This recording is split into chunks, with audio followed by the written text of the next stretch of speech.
Okay, so for this class, we are continuing uh, going through the policy process. In this class, we're going to focus more on the policy goals. So again, we're going over chapter 5 in the textbook. The objectives of this chapter are to describe the processes leading to public policy formation, summarize policy goals, outputs, and outcomes, recognize trade-offs between policy goals, apply the various policy tools used to formulate successful policy, and compare and apply decision-making models to real-life policy issues. Policy design and formulation. Once a policy idea is on the agenda, it must be articulated and methodically designed for consideration. Policy design is the practice of creating a policy response to a public problem. It is the process by which policies are designed both through technical analysis and the political process. So again, mostly an emphasis on the technical aspects of policymaking. When they refer to the political process, that does sort of vaguely gesture towards the power considerations at play, but tends to kind of, minimize it as well, as I've often pointed out. It involves defining policy goals and connecting them to instruments or tools to achieve those goals. The result is a policy proposal or blueprint that becomes a bill, regulation, or executive order. Most policy proposals in the design phase include goals, causal models, tools, information about the target population, and a description of implementation. So, meeting goals. The first step in policy design is to start with the goal, the desired outcome. Objectives are specific quantified targets representing steps towards goals. Public policy goals incorporate four major concepts: equity, efficiency, security, and liberty. Equity refers to distributive policies, wealth, education, healthcare that should aim for fair and reasonable outcomes. Okay, that might be a goal. I mean, does that ever actually, happen in actual policy outcomes? This would presume that it is, in fact, or at least most of the time, which of course did not seem to actually happen in reality. Achieving equitable policies is difficult. Distribution based on rank and merit is common. For example, somebody older or a more educated person. Affirmative action, example, raises questions of merit-based versus group-based remedies for discrimination. People agree distributions are just if the process for acquiring goods is deemed fair. Again, a lot of assumptions built into that, some of which I've talked about already, some of which I'll try to address more towards the end of the class.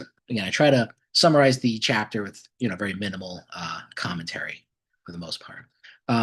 Efficiency is achieving an objective for the lowest cost or gaining maximum output for a given input. So again, a strong emphasis once again on the technical aspects of policymaking.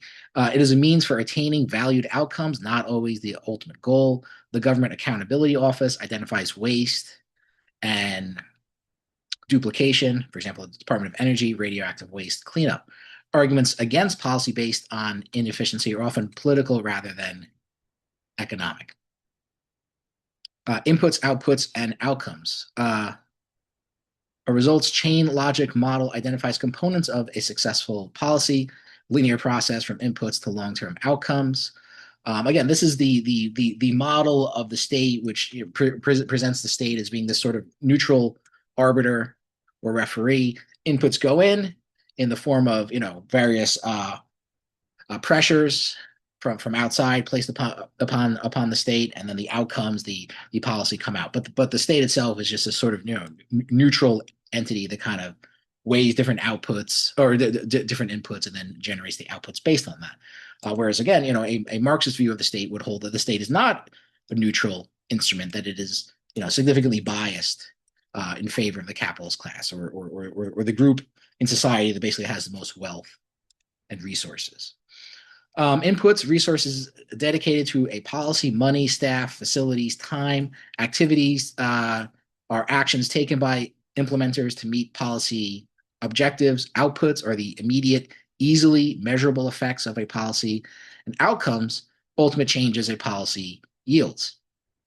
Impacts are higher level goals and long term consequences, measurable improvements, for example, in people's lives.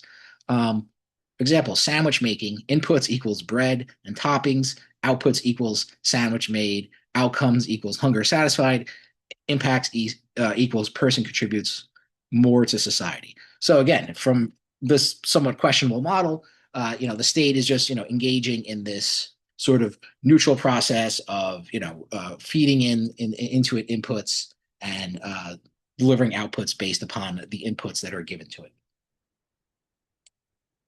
Not very realistic though. Policymakers often mistakenly focus on outputs rather than outcomes and impacts.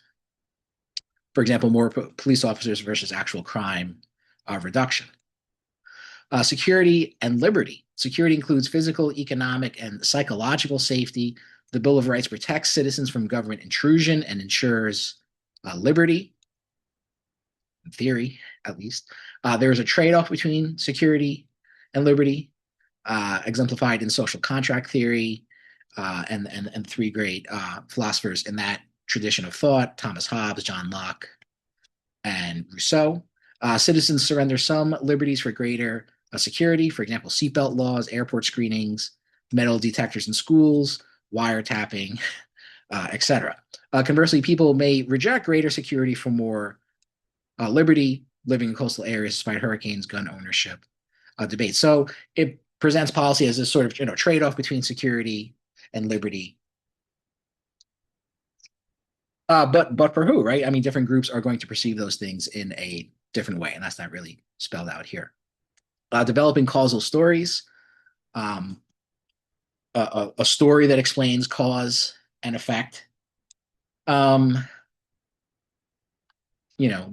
framing of it kind of suggests that these are not actually objective things, but more an interpretation, I guess, of what actually happens. So you have accidental causes, problems caused by accident, fate, or luck. Intentional causes attributed to a person or group who knowingly caused harm. Mechanical causes, things designed by humans that produce consequences. Inadvertent causes, unintended consequences of well-meaning policies. We'll talk about that certainly more towards the end of the chapter. I'll bring Parenti back in a little bit. Establishing causality. Causality helps demonstrate how effort expended affects a specific outcome. If we do X, then Y will happen. Steps for establishing causality. Demonstrate cause happened before effect and rule out other explanations. Demonstrate a relationship between two concepts. Policy formation and decision-making theories. Policy formation is developing alternatives for managing public problems and enacting them into law. Once again, go back to the rational comprehensive model. Assumes decisions are made after rationally considering all options and estimating trade-offs. So this is what I mean by reducing it to just technical problems. We calculate the cost, we calculate the benefits, and we just sort of choose policies based upon the sort of cost-benefit analysis. Power is completely evaporated from this equation here. The idea that powerful groups will influence the policy making process to benefit themselves is almost completely absent from this approach. Again, try to minimize the commentary, but it's very hard not to comment on some of these things because they just seem so blatantly unrealistic.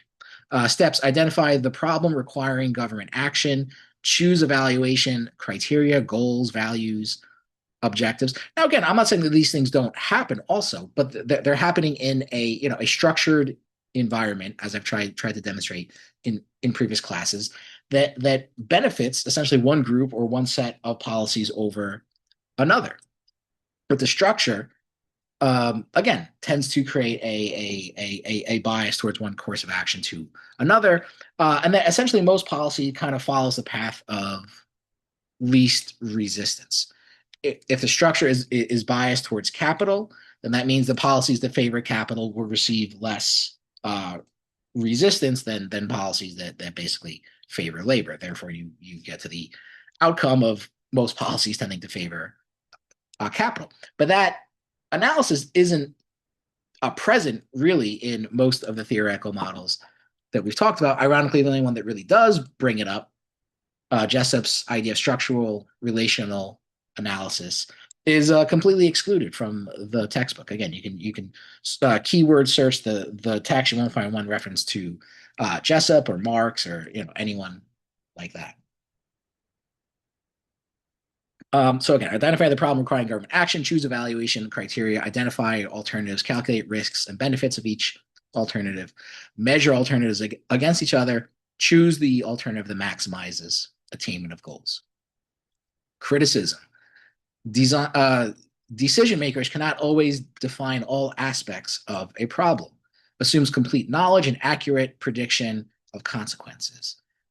People are more likely to satisfice, a term coined by economist Herbert Simon, bounded rationality, shortcuts, rule of thumb, good enough decisions. Decision makers act from self-interest, not the greater good, assumes a single decision maker, not a group. Incrementalism.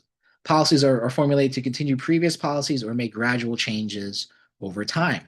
Existing policies are the basis for new ones. Reasons to choose incrementalism.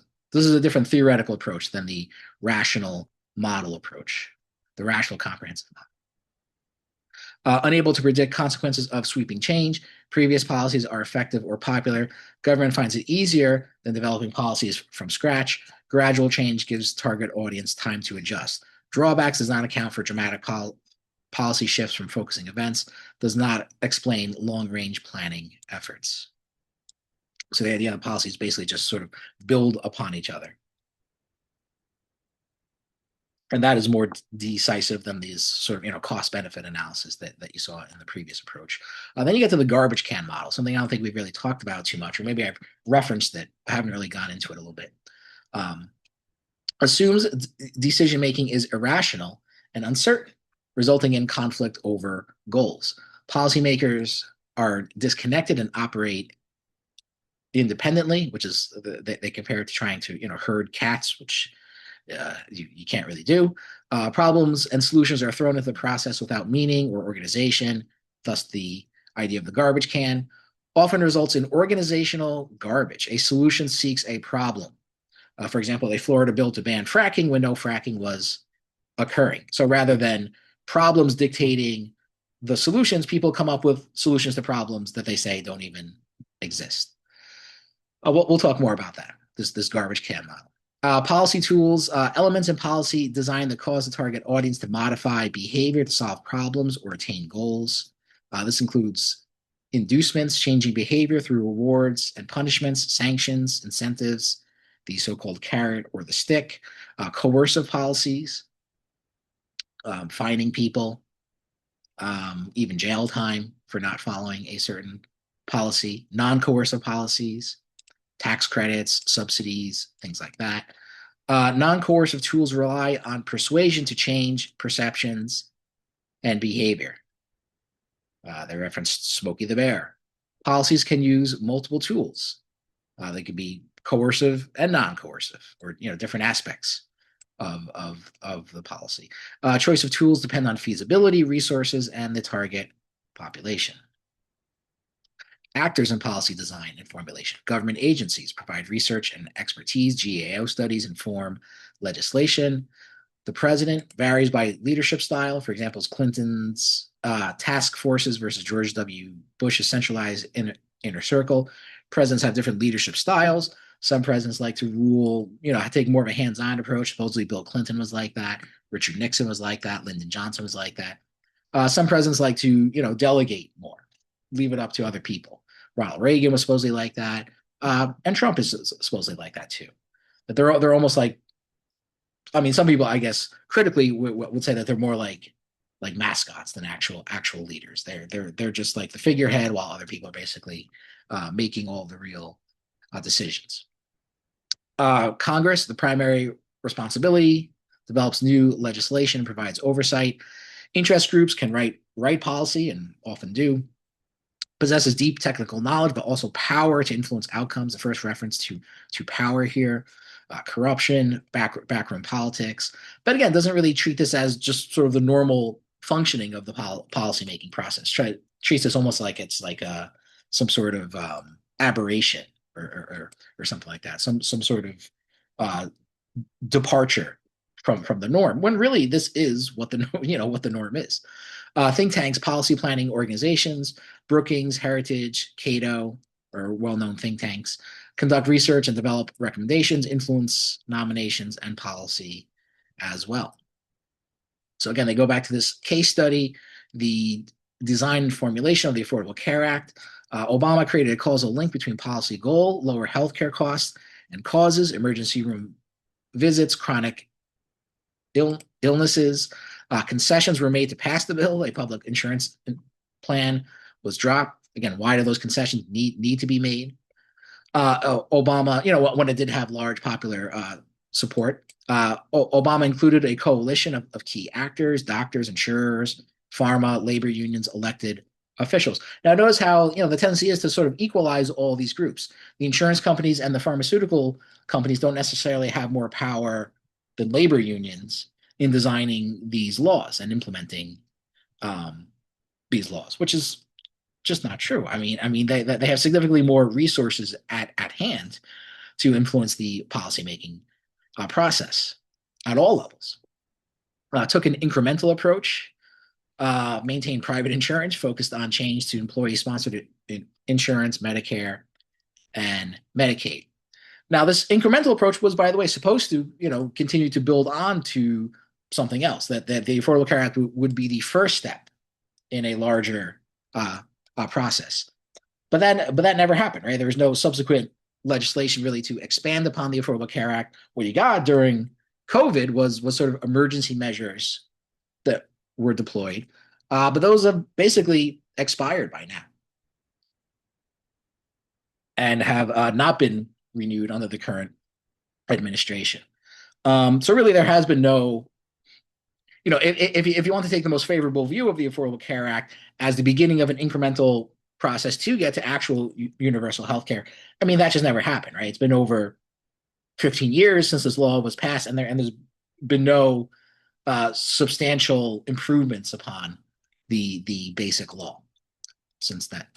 Focused on, certainly as far as providing greater healthcare and or greater access to healthcare, and of course lowering the cost of healthcare. The primary goal, as it says here, is to lower healthcare costs. Well, healthcare costs have not fallen at all. They're significantly higher. We'll talk about this more in a more dedicated class that it's focused just on healthcare, as we then focus on in the last part of the class on different policy areas. But a little prelude to that, I guess, or prologue to that. Focus on equity and efficiency, affordability, accessibility, pre-existing conditions, no lifetime caps. You could debate how equitable or efficient the law is at all. Is it efficient if it actually doesn't lower healthcare costs? Is it equitable if it still leaves tens of millions of people without health insurance? So even by the very sort of lower standards that they're putting forward for the policy process, you can see, assuming that these are actual goals that actually guide the policymaking process, which I think is a questionable thing. Even by these standards, it's hard to argue that these things occur at all, really, that these goals are being achieved at all in reality, which of course is the reason why you would question this model for understanding how the policy process works. Gave power to states for implementation. Medicaid expansion, one of the major aspects of the law. Initially sanctions, withhold funds that for states that did not expand Medicaid, ruled unconstitutional by the Supreme Court, then switched to rewards. So they changed from the stick to the carrot. What's not mentioned here, of course, is that several states did, in fact, block Medicaid expansion in their states, which, again, we'll talk about more in a future class. So again, summarize the chapter. The first step in policy design is to start with the goal. 4 major concepts: equity, efficiency, security, and liberty. Policy tools include inducements, rewards, punishments, sanctions, and incentives. They cover three decision-making models in this chapter: the rational comprehensive model, the incremental model, and the garbage can model. Now let's go a little bit more in depth and talk about this garbage can model, because I don't think we've really talked about it as much. So the garbage can model was developed by Cohen, March, and Olson in 1972 to describe decision-making in organized anarchies, organizations characterized by three uh, features.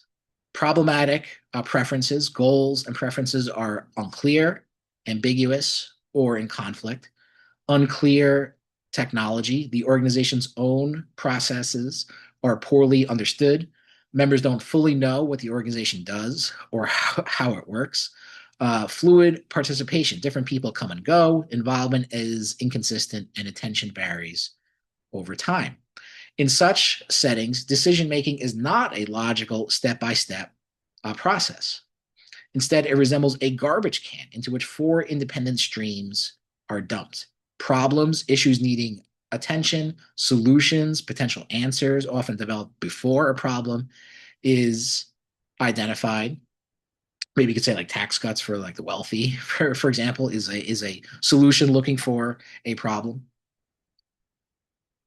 or increased military spending um, for Trump's ICE raids, for example. The participants are decision makers who drift in and out, so it's not the same people that are going through the entire policy process. Choice opportunities, occasions when an organization expects to make a decision, budget hearings, committee meetings, etc. These streams mix randomly. A decision happens only when the right combination of problems, solutions, participants, and choice opportunities collide, largely by chance. So it's almost a coincidental thing. Keep that in mind, because that's an important point that I'm going to go back to. Not by rational planning. So things just kind of happen. It's almost like a coincidence, or again, it happens by chance. Solutions are often search for problems rather than problem searching for solutions. So again, to summarize it here, problems and solutions float around separately. They aren't linked logically. When a choice opportunity arises, whatever problem and solution happen to be in the can at that moment get paired. Decision makers avoid hard choices by either fleeing or overseeing. A solution might be attached to the wrong problem because it was the one available. Participants have limited time and attention. They drop in and out, so decisions aren't thoroughly considered. Again, the Florida fracking ban is cited often as an example of this. Again, a solution looking for a problem when there was no problem. If you contrast it again with the rational model, problem leads to solutions. The garbage can model, solutions lead to problems. The solutions, the policies are designed first before the problem is even identified. There are clear goals in the rational model, where there is not that level of clarity in the garbage can model. Deliberate evaluation versus random collision of streams. One decision maker versus multiple decision makers who kind of come and go. Like I said, predictable outcomes in the rational model versus unpredictable outcomes in the garbage can model.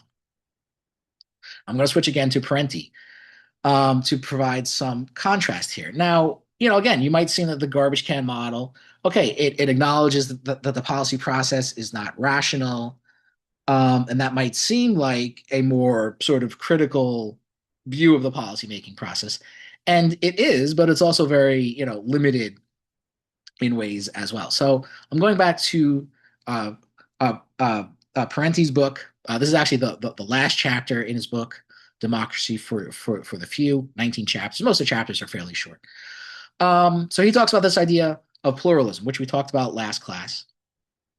The US is socially diverse, which fits a basic definition of pluralism. Pluralists claim that power is widely distributed among competing groups. No single elite dominates government. Government acts as a neutral referee among interests. This view suggests that elites are constrained by other elites.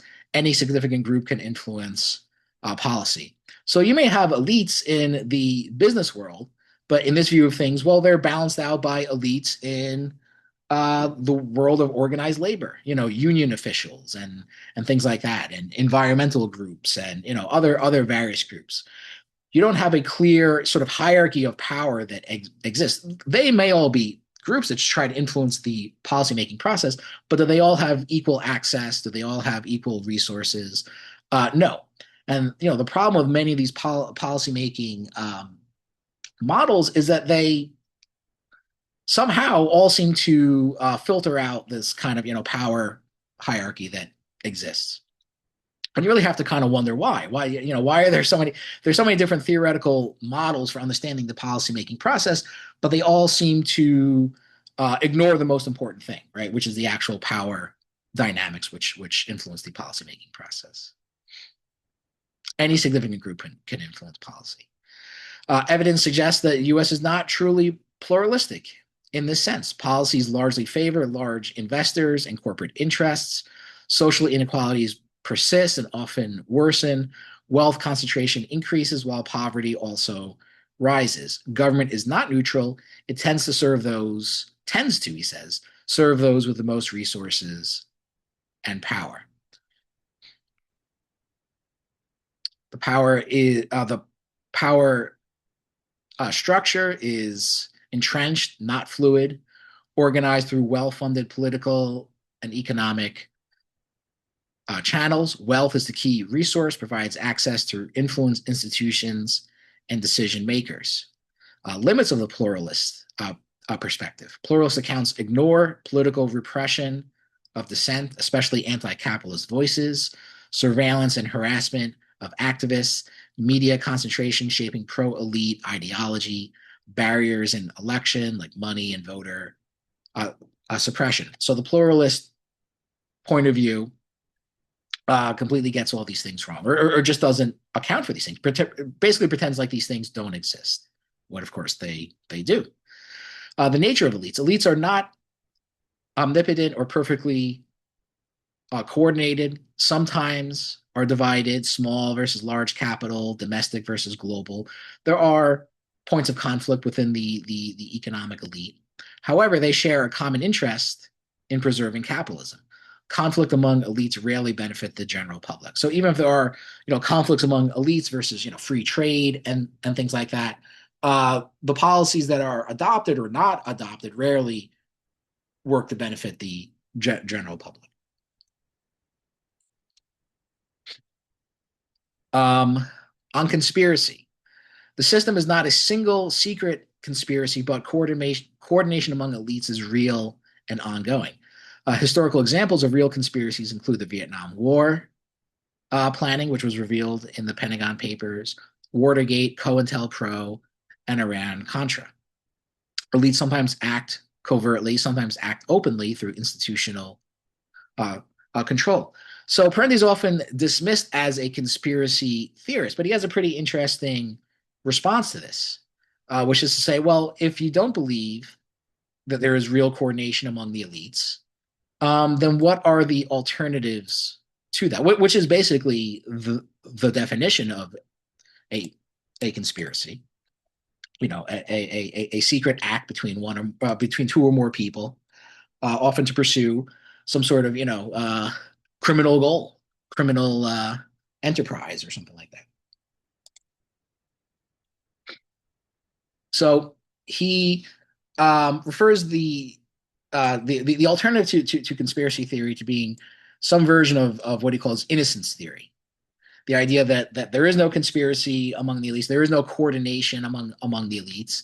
I mean, probably he shouldn't call himself a conspiracy theorist. He should call himself, a coordination theorist. Is essentially what he's saying. Conspiracy and a conspiracy theorist has obviously a very significant connotation to it. I would also add that it only seems to be growing, right? More and more people seem to be believing in these conspiracies to some extent or another. I mean, I would say pretty much almost everyone I know believes in some kind of conspiracy theory, whether it's regarding Epstein or COVID or the U.S. support for Israel. Now, are people talking now about Israel being involved in the Kennedy assassination and things like that? I mean, belief in conspiracy seems to only be growing and on the rise. And you wonder where that's coming from. While the specific content of a lot of these conspiracy theories, and by no means the ones I just uh, uh, mentioned, but there's various others, QAnon and things like that, may or may not be true.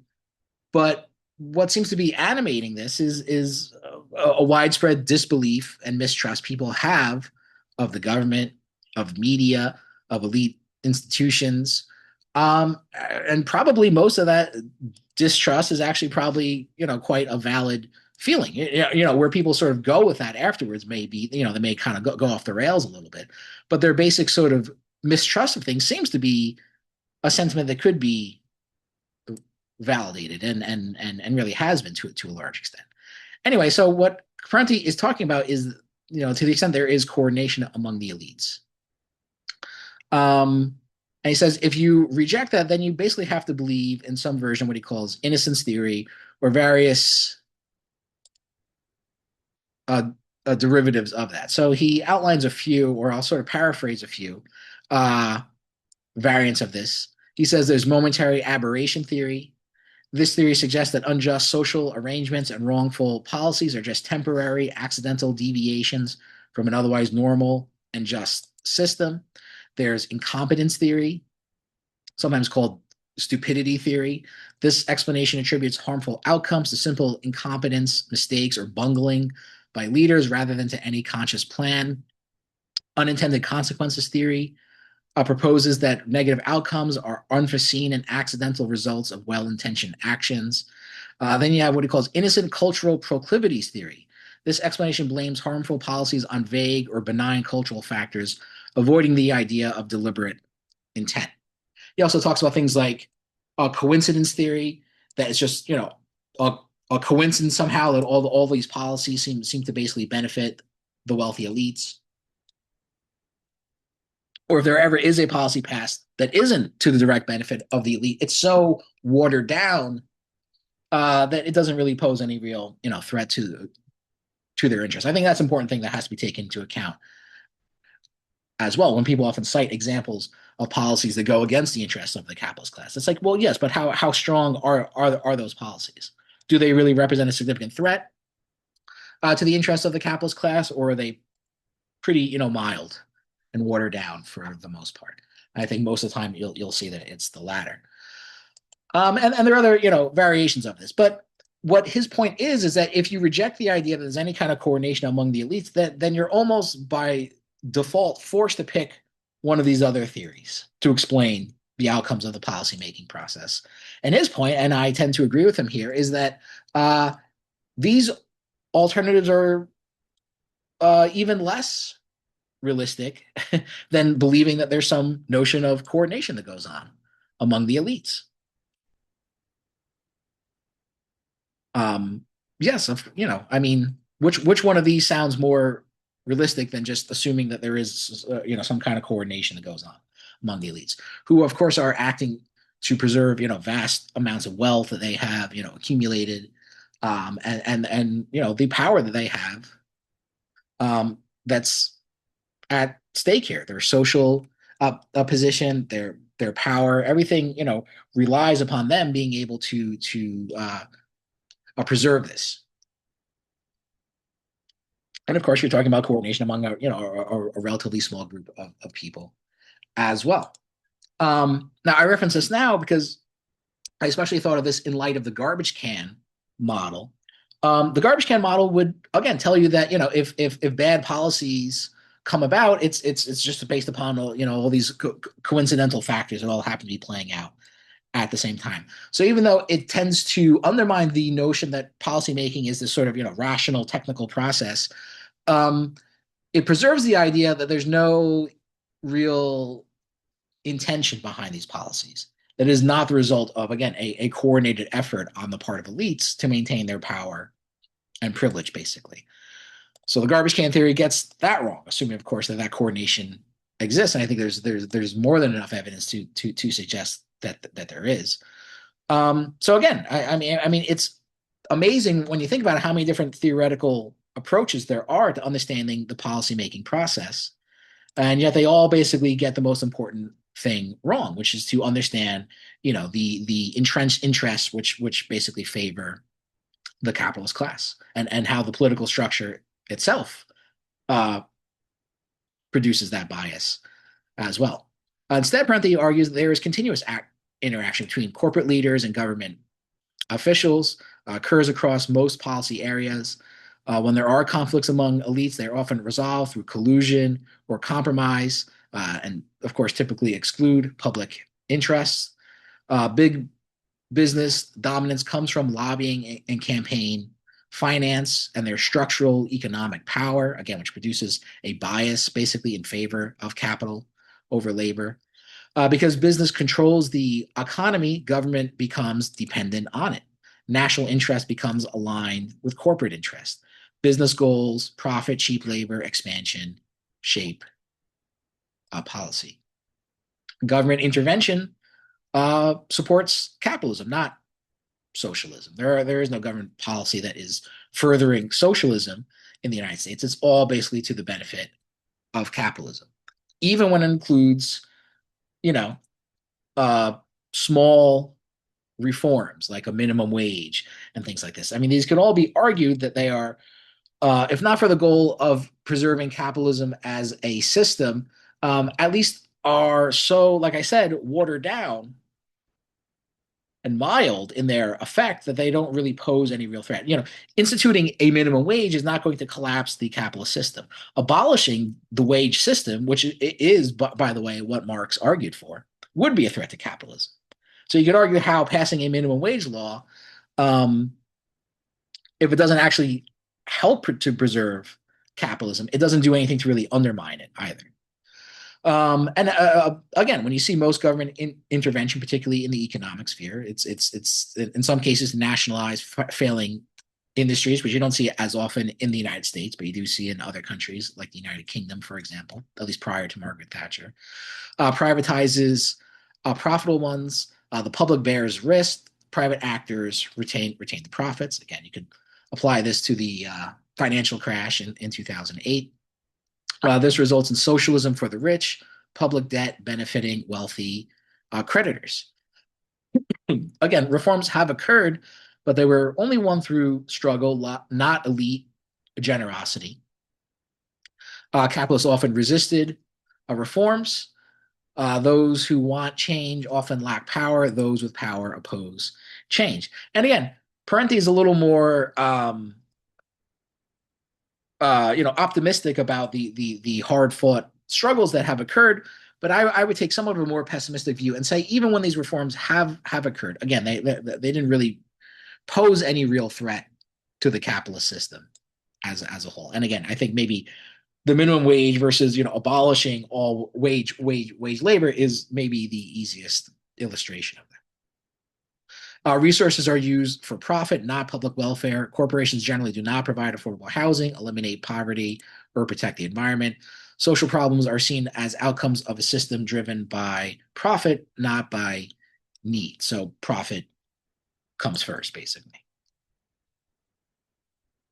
Key policies are not driven by public will, including tax benefits for the wealthy, corporate subsidies, unsafe products and weak regulation, military interventions abroad.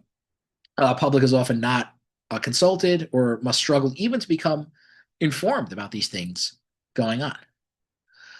Democracy, he said, should improve people's well-being, not just provide procedures. In other words, the democratic nature of policy should be based upon the outcomes, not just that they followed some supposedly fair process for their being made and implemented. If the policies don't actually produce a measurable improvement in people's well-being, he would argue these are not really democratic policies. And there's a lot that you could say about that, but generally speaking, I agree with that view. Political rights, voting, and speech are linked to economic and social struggles. Democracy is an ongoing struggle against concentrated power, which he refers to as plutocracy. after the Roman god of wealth. Overall thesis, according to Parenti, the U.S. system is best described as democracy for the few. It combines formal democratic institutions with substantial inequality in actual power. And again, most of the policymaking approaches that we've looked at only look at the formal decision-making aspects and don't, again, investigate more of the inequalities of power that exist. Now, he does provide several recommendations, and since we were talking about policy goals here, I think this would be interesting to at least consider what he has in mind for agriculture and ecology.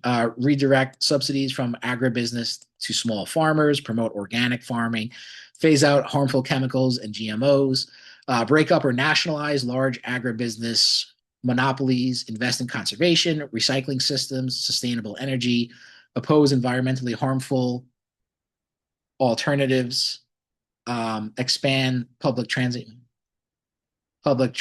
zero emission vehicles, address global population growth via birth control, legal abortion access, urgent need to combat climate change. Now, again, as we go through this list, I would imagine most of these policy goals probably have, a strong degree, if not majority support behind them. Yet these, of course, are policies that are not implemented. Economic reform, implement steep progressive taxation on wealthy individuals and corporations, eliminate tax loopholes, offshore tax shelters, reduce corporate power, break up large corporations, enforce accountability for corporate crimes, limit corporate charges and ownership structures, increase worker and community control over firms. These are fairly moderate reforms as well. For example, you're still leaving in place, presumably, it seems, some kind of private structure of private ownership, basically, which would not be what a Marxist revolutionary approach would necessarily hold to.